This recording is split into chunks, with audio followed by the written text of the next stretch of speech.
Hey guys, how's it going? My name is Justin. I hope you're doing well today. For today's video, we're going to look at the front squat to overhead press. This is a great movement for force development, for general strength, for repeated force, but it is a great exercise at working the concentric and the eccentric and the amortization phases. In a previous video, we looked at the front squat into the push press. We're not going to be as explosive in this exercise, but we are going to develop a lot of force and we're going to develop a lot of strength. Focus more on hypertrophy.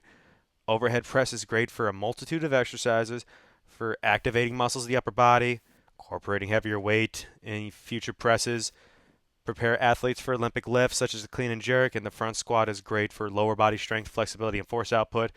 And these exercises combined work the kinetic chain efficiently and can make your athlete, well, athletic. To begin, let's look at the front squat into overhead press workout. Let's look at the overhead press component. We're going to begin, we need to look at what the overhead press does. It works to strengthen flexibility of the front and rear delts, upper chest, erector spinae, traps, triceps, and transverse abdominis. It can be utilized as a strength balance, which means you're working unilateral, working on improving the strength of one muscle compared to the other.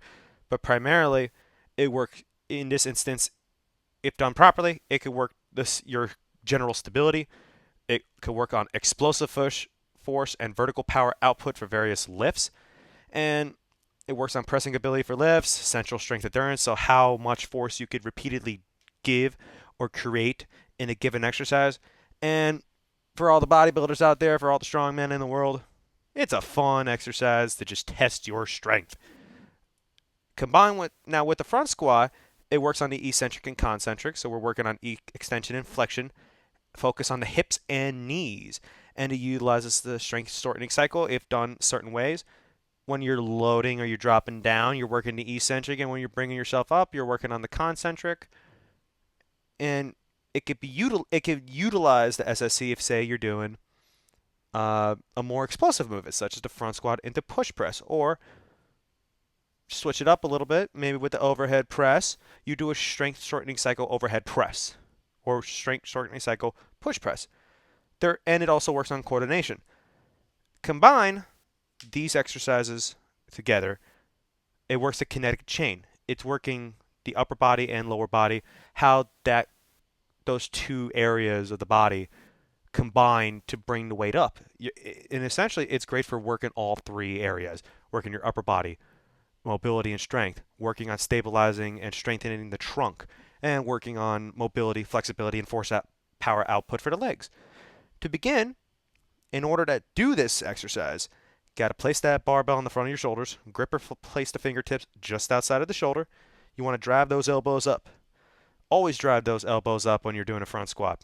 You'll see me in the video doing it. My mobility is not the greatest.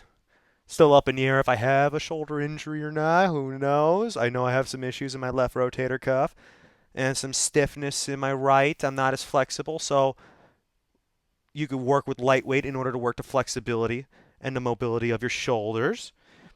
So, regardless, keep those elbows up. Hinge at the hips, bend at the knees, and keep that core tight. You'll see me do it, and we'll talk about it in common cues and errors. I drop my elbows and chest and upper back. Keep those tight at all times, along with your core. As you descend, have your hips drop below your knees. Ass to grass. Ass to grass. That we need that with all variations of the squat, with the back squat, with the front squat, with the overhead squat. You need to do that. And from there, this is where we make that distinction between the front squat into push press and the front squat into overhead press. With the front squat into overhead or into the push press, you are using your hips to bring that bar up. You're using that hip drive to bring that bar up. Here, we are slowly controlling the weight down and then bringing yourself up, slowly bringing it up. And then from there, you're working on controlled power output, controlled force output. Push that bar up with your arms and with your arms only. I don't want to see you using your hips in this scenario. If you want to do that, do the push press. Here, we want to focus on the strength of the upper body. So when you're bringing yourself up and from the front squat position, push the bar overhead with your arms, and from there, have that bar straight and vertically up. Your head bent forward slightly and the bar over the base of your spine. You want to keep the legs tight with your knees straight in the lower body. Hold for a moment and then bring down to the upper body to repeat the exercise. And it's a great exercise for not only force output, but for control of the concentric and the eccentric. It kicks your ass in a good way. Now let's look at some common errors and some cues that we can keep in mind. You'll see me in the video doing it. I round my body. I round the chest or around the back. Elbows drop down, chest drops down. Don't do that. Focus on keeping those areas tight. You want to keep your chest up, core tight. Flex your back if possible, And also, my elbows drop, so keep those elbows up at all time as well. You want to drop below parallel. Some people are not able to drop below parallel, so work on that.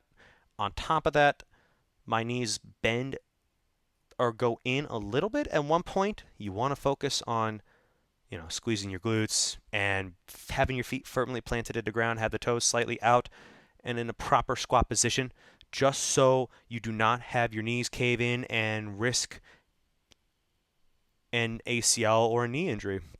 Those are not fun by any stretch of the imagination. Finally, we can look at some example rep schemes.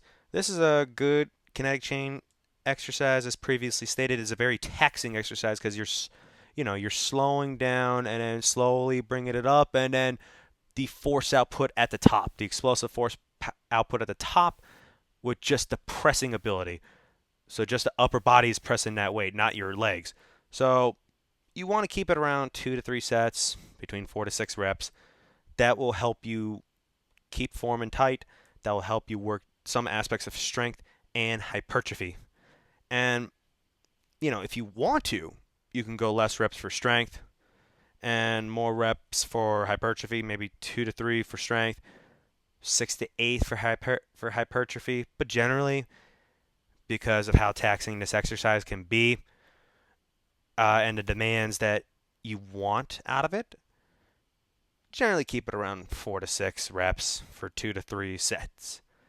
And that will be it for today. Thank you guys for listening. I guess leave a comment. I don't know how this YouTube stuff works. And yeah, have a good day.